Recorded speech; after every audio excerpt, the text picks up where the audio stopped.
My mother leaned over, gripping my hand, whispering urgently as the EMT checked my vitals. I lay on the stretcher, my body screaming in pain, struggling to process what I was hearing.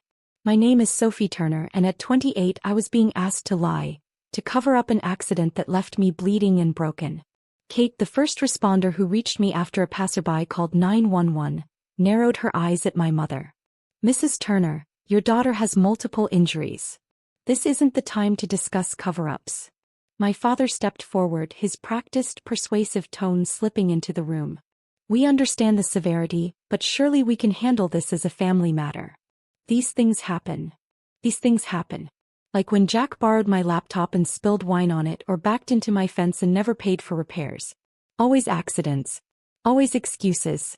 Always my problem. But this was different. My head throbbed, my ribs screamed with every breath, and my left arm hung useless at my side. This wasn't just property damage.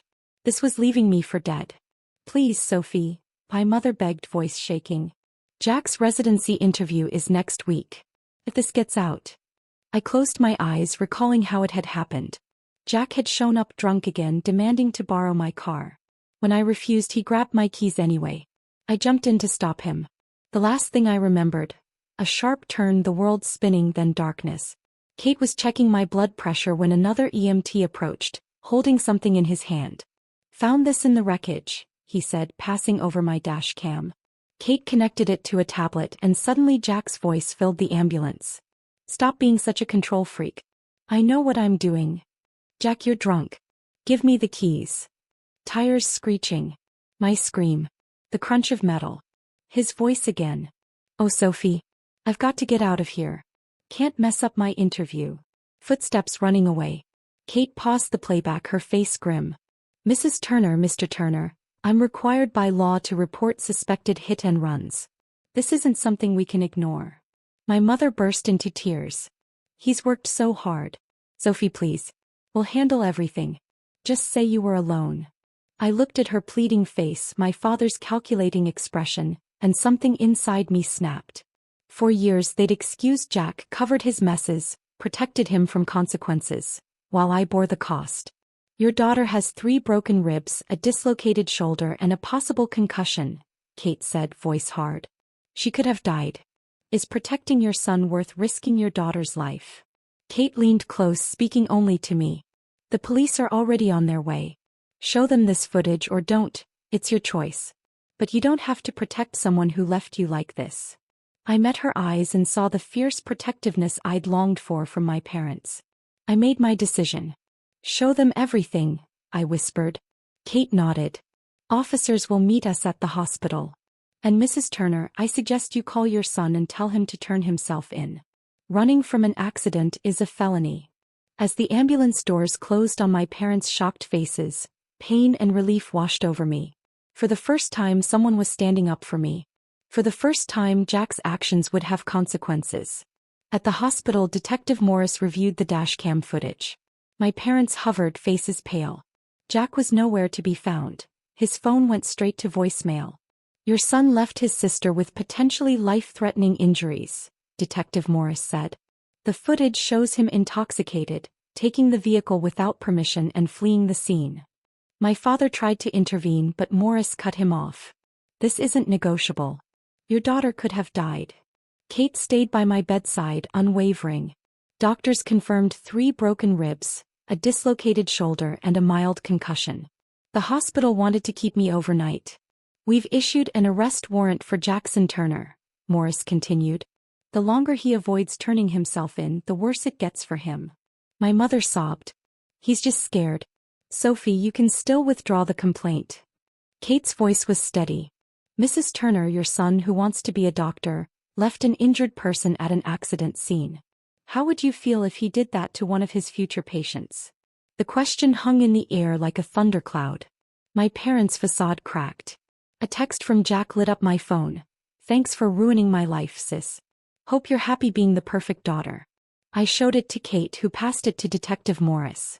Add witness intimidation to the charges, he muttered. I am happy, I said aloud, loud enough for everyone to hear. Happy to finally stop pretending Jack's actions don't have consequences. happy to stop being the one who always has to cover up. I met my mother's gaze. You were protecting him from me, from consequences. When have you ever protected me? Kate squeezed my hand. Detective Morris's phone rang. He stepped out and returned moments later. Jackson Turner is in custody. He was trying to leave town with his bag and passport. My parents deflated. Their golden boy caught like a common criminal. I'll take your formal statement tomorrow, Morris told me. I nodded, exhausted. Years of frustration, the crash, the confrontation, all crashing over me at once. I'll stay with her tonight, Kate offered. Off-duty yet determined. For once my parents stayed silent. Perhaps they finally realized. They'd lost the right to make decisions about my welfare when they prioritized Jack's future over my life. As they left, my mother paused at the door. Sophie, I'm sorry. We should have. Yes, I said simply. You should have. Maybe now you'll understand why. Detective Morris followed them out, leaving me with Kate, who pulled up a chair and settled in for the night. You did the right thing, she said softly. It's never easy standing up to family, but sometimes it's necessary. I closed my eyes, letting tears slip down my cheeks. I just hope it makes a difference this time. It already has, Kate assured me. You've shown them you won't be the sacrifice they offer to protect your brother anymore. That's huge. He was right. For the first time I had chosen myself over Jack. It hurt, but somehow I felt lighter. As sleep claimed me, I realized that sometimes the hardest consequences aren't legal. They're the moments when we stop protecting the people who hurt us, even if they're family. 6 months later, I sat in the courthouse watching Jack being sentenced. He pleaded guilty to DUI, hit and run, and reckless endangerment. His medical residency was off the table. No hospital would trust a doctor who abandoned an injured person.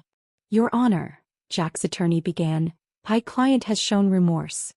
Has he? The judge interrupted, glancing at the pre-sentencing report. Because I see multiple texts harassing the victim, his own sister, attempts to flee jurisdiction, and a history of incidents previously handled privately. My parents shifted uncomfortably. Their years of enabling Jack had come to light, becoming part of the prosecution's case. Each incident showed an escalation that could have been prevented if he'd faced consequences sooner. 2 years, the judge announced. 1 year in county jail, 1 year suspended with mandatory rehabilitation and community service at a trauma center. Perhaps treating accident victims will help you understand the gravity of your actions. Jack's face crumpled. Gone was the arrogant, untouchable brother. In his place was a man finally confronting the consequences of his choices. Outside, Kate waited by her car. More than the EMT who had saved me, she had become one of my closest friends. We met weekly for coffee. She'd helped me through therapy and family drama. How did it go? She asked, pulling me into a gentle hug. 2 years, I said. He actually has to face consequences for once. My parents approached hesitantly, changed but not fully. Family therapy had revealed decades of enabling, with me cast as the responsible child who cleaned up Jack's chaos. Sophie, my mother said softly, we're going to visit your brother next week. Would you consider coming? 6 months ago, this would have been a demand disguised as a request, followed by guilt-tripping if I refused. Now there was genuine uncertainty in her voice. Not yet, I answered honestly. My father nodded, accepting my decision without argument. Another small change. They were trying to do better, acknowledging the burden they had placed on me. Kate and I left the courthouse, heading to our favorite coffee shop. The spring air carried the scent of new beginnings. You know what's funny? I said as we settled into our usual corner. I always thought protecting Jack was loyalty. But real loyalty would have meant stopping him before he hurt himself or someone else. Kate nodded, stirring her latte. Sometimes love means letting people face consequences. It's harder but healthier. He was right. The past 6 months had been challenging but transformative. I had set boundaries with my family, started therapy, and focused on my own healing. My ribs had mended, my shoulder regained strength, and my spirit grew stronger each day. My phone buzzed. A text from the trauma center where I had started volunteering, inspired by Kate. They were offering me a position coordinating their victim support program starting next month. I showed Kate the message. Working with accident survivors, taking your experience and using it to help others, she said. That's turning pain into purpose. Later, an unexpected letter arrived from Jack. Unlike his previous messages full of blame, this one was different. Sophie, I'm starting to understand what I did to you. Not just the accident, but everything. Every time I took advantage, every time I let you take the fall.